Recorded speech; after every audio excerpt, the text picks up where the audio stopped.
तो नेपाल में इस वक्त भारी बवाल है। हिंसा आगजनी की तस्वीरें सामने आ रही हैं। हिंसक घटनाओं के बीच प्रधानमंत्री केपी शर्मा ओली ने पद से इस्तीफा दे दिया। राष्ट्रपति भवन में आगजनी हुई है। राजधानी काठमांडू में हालात बेहद तनावपूर्ण बने हुए हैं और सुरक्षा बल हालात को काबू में लाने में नाकाम दिख रहे हैं। देश में हिंसक प्रदर्शनकारियों ने हालात को और भी ज्यादा बिगाड़ दिया है। अब से थोड़ी देर में नेपाल के सेनाध्यक्ष और अशोक राज नेपाल को संबोधित करेंगे। उन्होंने एक प्रेस कॉन्फ्रेंस बुलाई है। नेपाल में इस वक्त ताजा हालात क्या हैं, वो इसका अपडेट देंगे। नेपाल हिंसा की आग में इस वक्त जल रहा है। देश में हिंसक प्रदर्शनों ने हालात को और भी ज्यादा बिगाड़ दिया है। ये तस्वीर आपको दिखा रहे हैं कुछ देर पहले की, जहां पर किस प्रकार से प्रदर्शनकारियों का जो गुस्सा है वो और भी ज्यादा बढ़ गया है।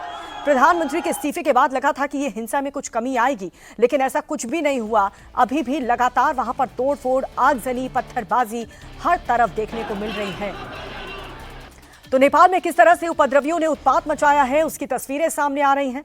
प्रदर्शनकारियों ने संसद भवन में आग लगा दी और प्रधानमंत्री केपी शर्मा ओली, राष्ट्रपति रामचंद्र पौडेल और गृह मंत्री के निजी आवास में भी अटैक किया, तोड़फोड़ और आगजनी की। गुस्साए लोगों ने पूर्व प्रधानमंत्री शेर बहादुर देउबा को उनके घर में घुसकर पीटा है, जबकि वित्त मंत्री विष्णु पौडेल को काठमांडू में उनके घर के पास दौड़ा कर मारा है। सोशल मीडिया पर वायरल एक वीडियो में एक प्रदर्शनकारी उनके सीने पर लात मारते हुए भी दिख रहा है। ये अलग अलग तस्वीर हम आपको दिखा रहे हैं। नेपाल में जो हालात बने हुए हैं उसको उजागर करती हुई ये तस्वीर। कल से ये प्रदर्शन शुरू हुआ, लेकिन आज प्रोटेस्ट का दूसरा दिन और ये प्रोटेस्ट और भी ज्यादा उग्र हो चुका है। जेंजी समूह के जो लोग हैं वो लगातार उग्र होते जा रहे हैं और सड़क पर किस प्रकार से उत्पात मचा रहे हैं आप तस्वीरों में देख सकते हैं। तो दिल्ली में नेपाल दूतावास के बाहर सुरक्षा बढ़ा दी गई है। नेपाल दूतावास के बाहर बड़ी संख्या में सुरक्षा बल को तैनात कर दिया गया है। तो नेपाल दूतावास के बाहर बड़ी संख्या में सुरक्षा बल तैनात कर दिए गए हैं।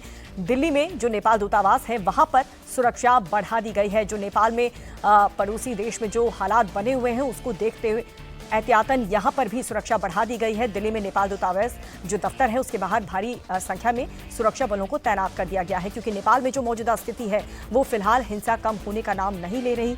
उग्रवादी प्रदर्शन वहां पर लगातार जारी है। कई प्रदर्शनकारी हैं जिनकी जान इसमें जा चुकी है, कई लोग इसमें जख्मी हो चुके हैं। बावजूद इसके ये हिंसा अभी खत्म नहीं हुई है। वहां की सेना की तरफ से हालांकि कुछ देर बाद एड्रेस किया जाएगा। हो सकता है कि उसके बाद ये जो हिंसा है जेंजी समूह की वो थोड़ी सी कम हो, लेकिन फिलहाल ऐसा होता हुआ दिख नहीं रहा। हालांकि ये लगातार अपील की जा रही है कि हिंसा अगर कम हो तो इस पूरे मसले पर बातचीत की जा सके। सुप्रीम कोर्ट की तरफ से जब से ये फैसला आया कि सोशल मीडिया के तमाम प्लेटफॉर्म्स को बैन कर दिया है पूरी तरीके से, उसके बाद जेंजी समूह का ये प्रोटेस्ट अभी भी जारी है। और इस वक्त एक और बड़ी खबर, नेपाल में आंदोलनकारियों का गुस्सा अभी नहीं थम रहा। कुछ ही देर पहले प्रदर्शनकारियों ने वीरगंज महानगर पालिका के मेयर राजेश अमन का घर और नेपाली कांग्रेस के नेता अनिल रोंगटा का घर भी जला दिया। आप तस्वीरों में देख सकते हैं कि घर के अंदर से आग की लपटें उठ रही हैं। अंदर के सामान जल करके पूरी तरह से राख हो चुके हैं। सैकड़ों प्रदर्शनकारियों ने घर पर हमला बोला और इसके बाद अंदर घुस करके आग भी लगा दी।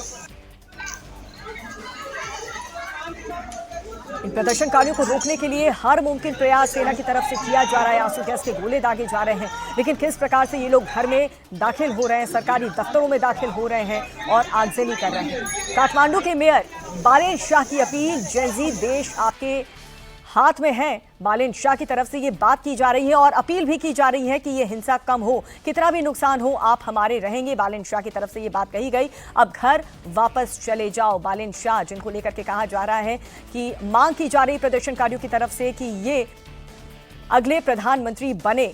अब उनकी तरफ से ये अपील की जा रही है कि आप लोग अपने घर पर लौट जाएं, इस हिंसा को कम कर दें। लेकिन अभी भी नेपाल की सड़कों पर, गलियों में, हर तरफ जो जेंजी समूह के लोग हैं वो प्रदर्शन कर रहे हैं और काफी ज्यादा उग्र प्रदर्शन, हर तरफ तोड़फोड़ की जा रही है।